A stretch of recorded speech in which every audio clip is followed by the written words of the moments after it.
Welcome to Roxy's Pinoy Stories. Magandang araw po sa iyo, Miss Roxy. Ako nga pala si Jared, 22 years old.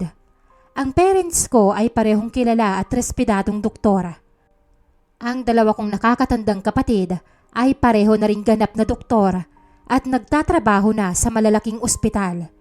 In short, pamilya kami ng mga achiever. Pero para sa akin na bunso, ang bahay namin ay hindi naging home. Isa lang itong malaking kulungan na puno ng nakakasakal na pressure dahil sa mga magulang ko. Bata pa lang ako ay naset na ang buhay na dapat kong lakaran. Hindi man lang ako tinanong kung anong gusto ko. Idinikta na agad na kailangan kong maging doktor tulad nila. BS Biology ang kinuha kong pre-med. Mula first year hanggang sa makagraduate ako, every day felt like a battle. Madalas kahit sa harap ng hapagkainan ay wala talagang pinapalampas sa mga magulang ko. Jared, kamusta yung exam mo sa anatomy? Tanong ni Papa habang nakatitig sa akin. Medyo mababa po pa eh. 82 lang po over 100. Dahan-dahan kong sagot habang nakayuko. Naibagsak niya ang kutsara niya sa plato. 82? Jared, hihilain niya ng grades mo pababa. Noong ate mo ang nag-aaral, consistent dean's lister yan. Ang kuya mo naman, kailanman hindi nagdala ng line of 8 sa bahay na to. Lahat sila uno ang nasa card. Bakit ikaw? Parang ang bagal mong matuto.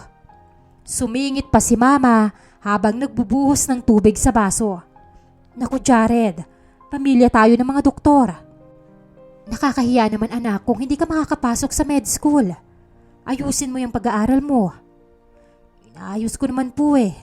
Halos hindi na nga ako makatulog sa kaka-review. Hindi baling hindi ka matulog. Ang importante, magkaroon ka ng magandang future. Ang problema sa inyong mga kabataan, masyado kayong marupok. Konting problema, konting pasakit, nagreklamo. Sabi pa ni Papa. Oo nga naman anak. Tama ang papa mo. Nung kami ang nag-aaral, wala namang review na yan. Kanya-kanyang aral lang, kaya galingan mo. Sayang naman ang ginagastos natin kung hindi ka makakapasa. Ganito po ang mindset ng mga magulang ko, Miss Roxy. At ang mas masaklap, wala akong kalayaan. Bawal akong lumabas para makipagbarkada. Bawal ang mga extracurricular activities. Bawal ang magka-girlfriend hanggang hindi ako nakakatapos at nakakapasa sa board exam. Para sa kanila, ang pakikipagrelasyon ay malaking istorbo at kawalan ng disiplina sa buhay. Pagka-graduate ko ay lalong lumala yung pressure kasi nag-start na akong mag-review para sa board exam. Halos hindi na ako nakakalabas ng kwarto. Mula umaga hanggang gabi, nakatitig lang ako sa mga reviewer. Ilang buwan na lang, Jared. Tanong ng ate ko habang pumapasok sa kwarto ko para mag-iwan ng reviewer. 3 buwan na lang ate. Sagot ko habang nakahawak sa ulo ko sa sobrang sakit. Ayusin mo ah. Madali lang dapat sa'yo yung exam na yan. Sa dami ng pinoprovide kong reviewer sa'yo, sobra-sobra na ang knowledge mo.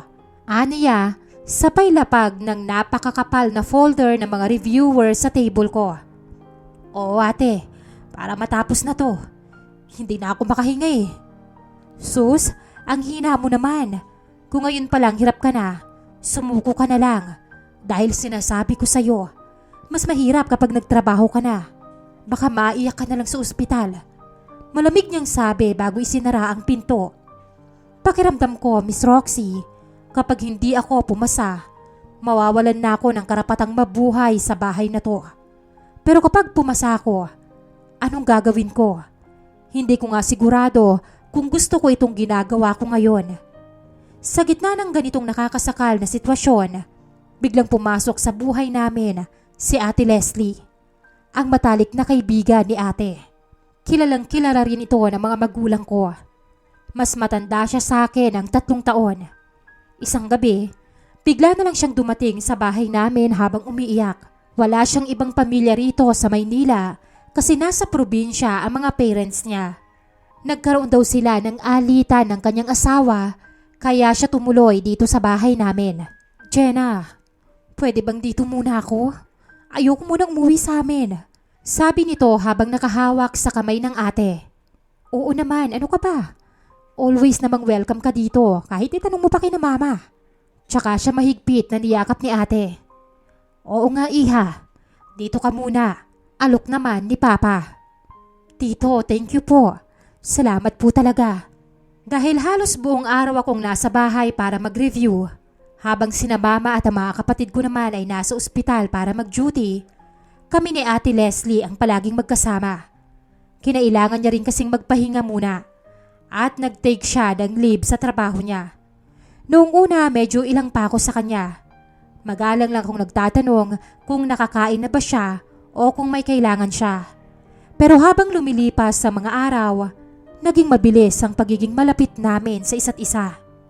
Isang hapon, nakita ko ni Ate Leslie na nakatitig sa reviewer ko at mukhang pagod na pagod. Lumapit siya at naglapag ng isang basong juice sa mesa ko. Jared, okay ka lang ba? Tanong niya sa malambing na boses.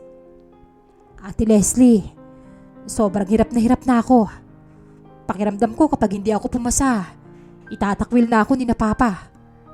Parang ang bobo ko para sa pamilyang ito. Umupo siya sa tabi ko at hinawakan ng balikat. Huwag mong sabihin yan. Nakikita ko kung gaano ka nagpupursige sa araw-araw. Magaling ka, Jared. Hindi mo kailangang patunayan ang sarili mo sa kanila para lang mahalin ka. Nandito lang ako. Tutulungan kita. Napatitig ako sa kanya. Si Ate Leslie ang kauna-unahang taong nakinig sa akin nang walang panghusga. Sa kanya ko naihinga ang lahat ng galit, inggit at matinding pressure na nararamdaman ko sa pamilya ko. At ako naman ang naging shoulder to cry on niya kapag naiisip niya ang asawa niyang nang abuso sa kanya. Alam mo, galit na galit nga din ako sa sarili ko eh. Bakit hinayaan ko na saktan niya ako ng ganon? Pakiramdam ko tuloy ang tanga-tanga ko. Sabi niya habang nagkukwentuhan kami. Hindi ka tanga, Ate Leslie. Sabi ko habang nakatitig sa mga mata niya. Mabuti kang tao. Hindi mo dapat maranasan yung ginawa niya sa'yo. Abay, kung ako yun, hindi kita hayaan na masaktan o umiyak man lang dahil sa akin. Tumingin siya sa akin ng malalim. Sana mas una kitang nakilala noon pa, Jared. Sana magkaedad lang tayo. Anong ibig mong sabihin, ate? Doon nagsimulang tumibok ng mabilis ang puso ko, Miss Roxy. Ngumiti siya at ginulo ang buhok ko. Wala yun. Sige na, tulungan na kitang mag-review.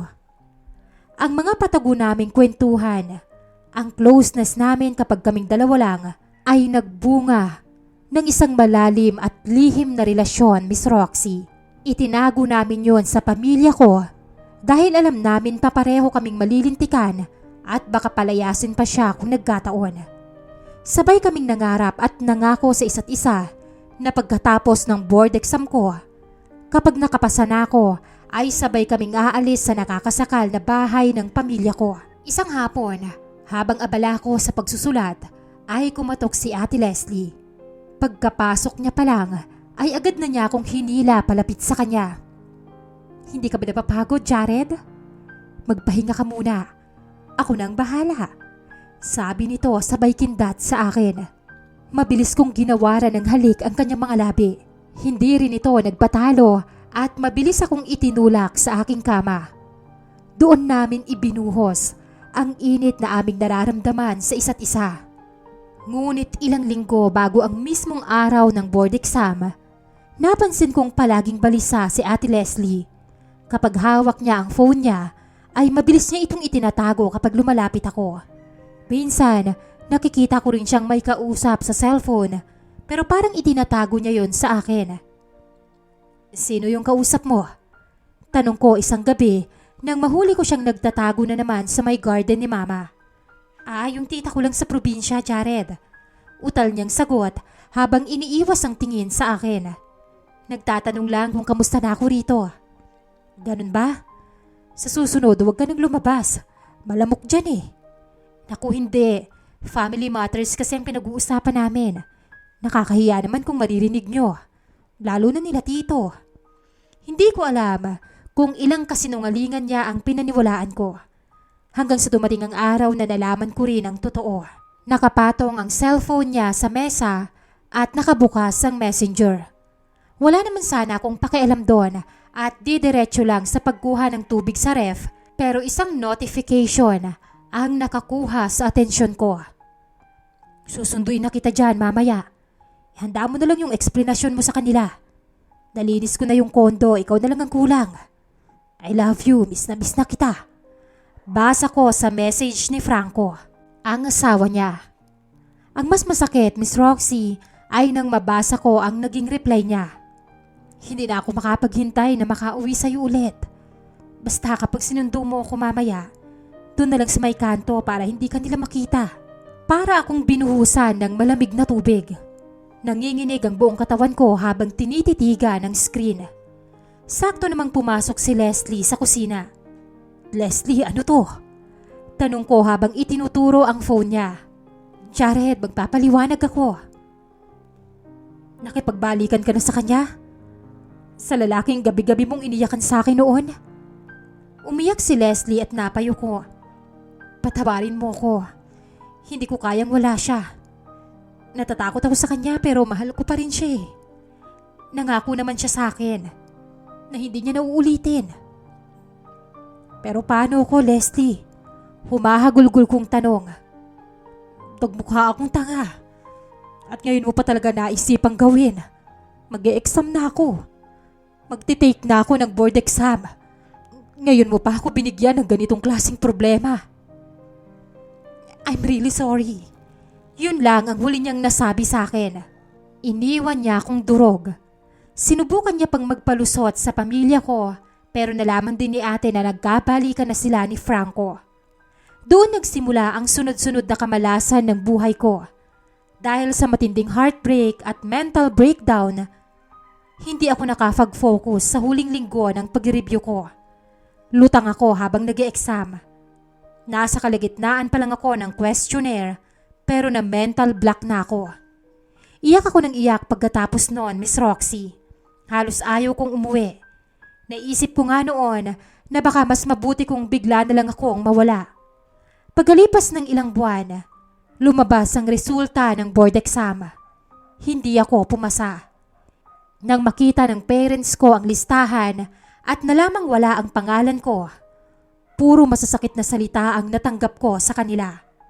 At mas lalo pang naging impyerno ang buhay ko dahil noong araw ring yon, pumasok ang ate ko sa kwarto ko habang hawak ang isang picture na pinakatago-tago ko.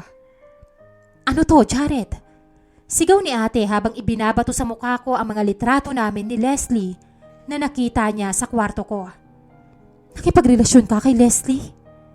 Kaya naman pala hindi ka pumasa sa board exam eh. Kasi mas inuna mo yan. Mas inuna mo yung katinang katawan mo. Ate, pakinggan mo muna ako. Pagmamakaawa ko. Pinatira natin siya rito dahil tinulungan natin siya. Tapos, niloloko niyo lang pala kami sa likod namin. Pagsak ka na nga sa exam, niloko mo pa kami. Sabay-sabay ang naging dagok sa buhay ko. Hindi na ako makahinga sa bahay. Araw-araw ay panunumbat. Araw-araw kong narinig na wala akong kwentang anak. Pakiramdam ko, mamamatay ako sa sobrang kahihiyan at sakit. At bago pa ako tuluyang masiraan ng bait, ay isang desisyon ang ginawa ko. Nagpaalam ako sa mga magulang ko na luluwas ako para dumayo sa isang sikat na review center. Higit na mas mahigpit doon at almost 100% ang passing rate ng mga estudyante. Kaya hindi na ako kinontra nila mama. Binigyan nila ako ng pera para sa review center at para sa allowance ko. Pero ang totoo, Miss Roxy, hindi ako nag-review. Walang review na naganap. Halos maghapon lang akong nasa apartment at naglalaro ng kung ano-anong online games. 2 buwan ang lumipas mula nung umalis ako sa bahay namin. Isang hapon, habang naglalakad ako sa isang mall para pumunta sa arcade, aksidente kong nakasalubong si Ate Leslie. Jared? Mahina niyang tanong. Leslie, hindi makapaniwalang tanong ko. Naupo kami sa isang tahimik na kainan At doon ko nalaman ang mga nangyari sa kanya sa nakalipas na 2 buwan. Umalis na siya, Jared, kaya ako nandito sa Maynila. Natuloy na ang biyahe niya papuntang abroad para magtrabaho. Saan ka nakatira ngayon? Tanong ko sa kanya. Doon sa condo unit na inuupahan namin. Mas okay na rin muna yung ganito. Alam mo, nagsisisi ako sa ginawa ko sa'yo. Araw-araw kitang naiisip. Napangiti ako ng mapait. Araw-araw mo kong iniisip. Pero nagawa mo kong ipagpalit pa rin sa kanya. Jared, baka naman pwede pa akong bumawi sa'yo. Hindi ako nakasagot at matagal akong napatitig sa kanya.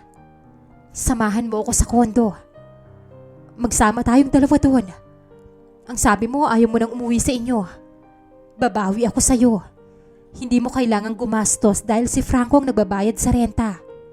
May allowance din ako every month. Nagtatrabaho din naman ako kaya hindi na tayo magkakaroon ng problema. Para akong tumama sa loto nang marinig ko ang sinabi niyang yon sa akin. Doon ako tumira sa mismong kondo na binabayaran ng asawa ni Ate Leslie na nasa abroad. Isipin niyo yon, Miss Roxy.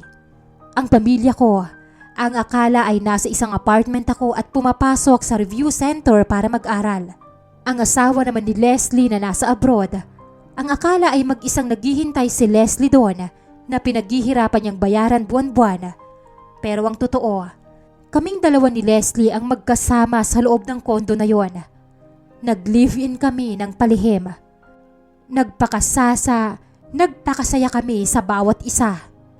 Sa una, inakala ko na ito na ang kalayaan na hinahanap ko. Akala ko masaya na ako dahil kasama ko na ang babaeng gusto ko at malayo ako sa mga magulang kong palaging nagpaparamdam sa akin na wala akong kwenta. Pero habang lumilipas ang mga araw at linggo, unti-unti kong nare-realize kung gaano kapangit ang ginagawa ko. Araw-araw akong nakaupo lang sa loob ng kondo na yon. Hindi ako nag-review para sa board exam dahil wala naman akong interes sa pagdodoktor. Hindi rin ako nagtatrabaho dahil natatakot akong lumabas at baka may makakilala sa akin. Wala akong sariling pera dahil naubos na ang ibinigay ng mga magulang ko. At ang pinakamalala sa lahat, ang anak na pinag-aaral nila para maging doktor. Heto ngayon at walang ginawa kung hindi mag-online games at maging isang kabit. May mga oras pa nga na naiisip kong kailangan kong galingan sa kama dahil yun lang naman ang nai-offer ko kay Leslie. Pati pambili ng sabon, pampaligo, shampoo at toothpaste ay kailangan ko pang hingin kay Leslie. Kapag kailangan ko ng pagkain sa araw-araw, si Leslie rin ang nagbabayad gamit ang perang ipinapadala ng asawa niyang niluloko namin. Bawat subo ko ng pagkain, naiisip ko na baka mabilaukan ako dahil sa karma. Isang gabi, habang nakatitig ako sa salamin sa banyo, kinausap ko ang sarili ko. Nasaan na yung pangarap mo? Naging palamunin ka na lang ng isang babaeng walang may offer sa'yo kung hindi maging isang kabit. Hanggang kailan ka magtatago rito, Jared? Nawala na yung binatang may pangarap. Nawala na yung estudyanteng kahit papano ay may dignidad. Naging isa na akong lalaking walang pakinabang at nakadepende sa isang babaeng alam kong mabilis din akong itatapon kapag bumalik na ang asawa niya.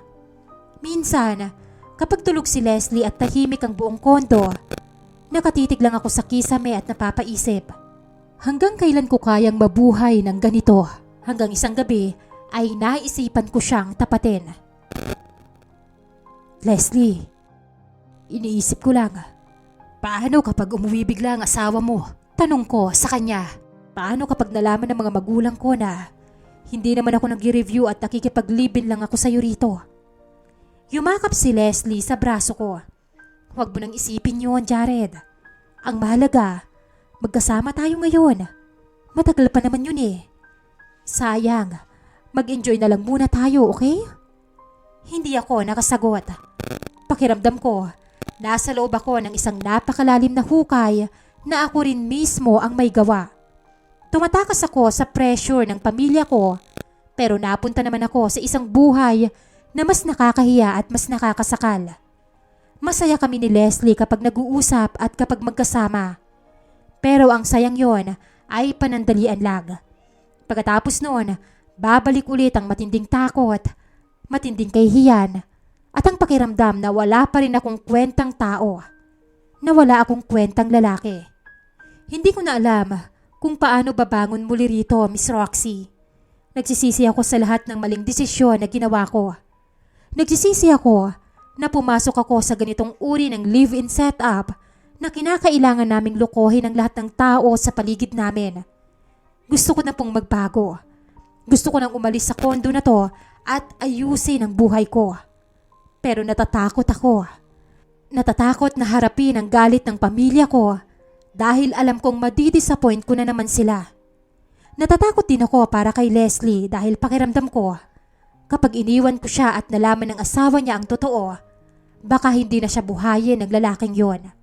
Ano po ba ang dapat kong gawin, Miss Roxy? Paano ko ibabalik ang dignidad ko bilang isang lalaki ngayong lubog na ako? Dapat ko bang ipagtapat ang lahat sa pamilya ko kahit alam kong baka itakwil na nila ako ng tuluyan? O manatili na lang ako sa tabi ni Leslie at hayaan ko na lang ang buhay ang magdesisyon para sa akin? Sana po ay matulungan ninyo ako at mabigyan ng payo kung paano ko haharapin ang napakagulong sitwasyon ko ngayon. Maraming salamat po sa pagbabasa ng aking kwento. Lubos na nagpapasalamat, Jared.